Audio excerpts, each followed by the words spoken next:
తెలుగు రాష్ట్రాలలో అధికార విపక్షాల మధ్య ఆరోపణల యుద్ధం ఎందుకు ప్రహసనంగా మారింది?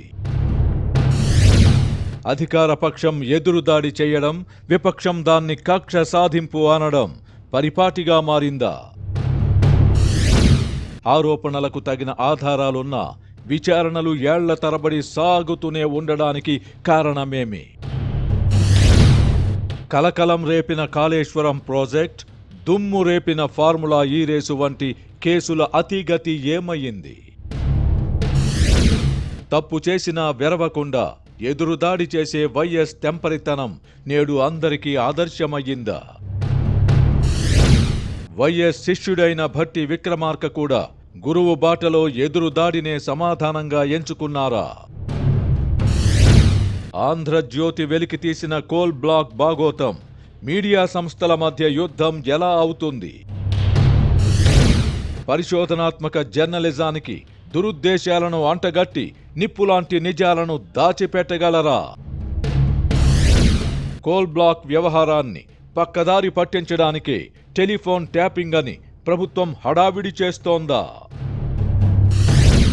సందట్లో సడేమియా అన్నట్టు కోల్ బ్లాక్ అంశంపై బీఆర్ఎస్ నేతలు వ్యవహరిస్తున్న తీరు రోతగా లేదా? ఆంధ్రజ్యోతి రేపిన కోల్ బ్లాక్ ప్రకంపనలను బీఆర్ఎస్ తన ఖాతాలో వేసుకోవడం క్రెడిట్ చోరీ అవ్వదా?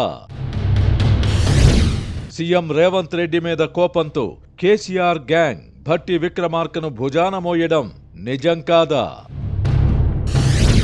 కోల్ బ్లాక్ వ్యవహారంపై కూపీ లాగుతున్న కేంద్ర ప్రభుత్వం నికరమైన చర్యలకు ఉపక్రమిస్తుందా?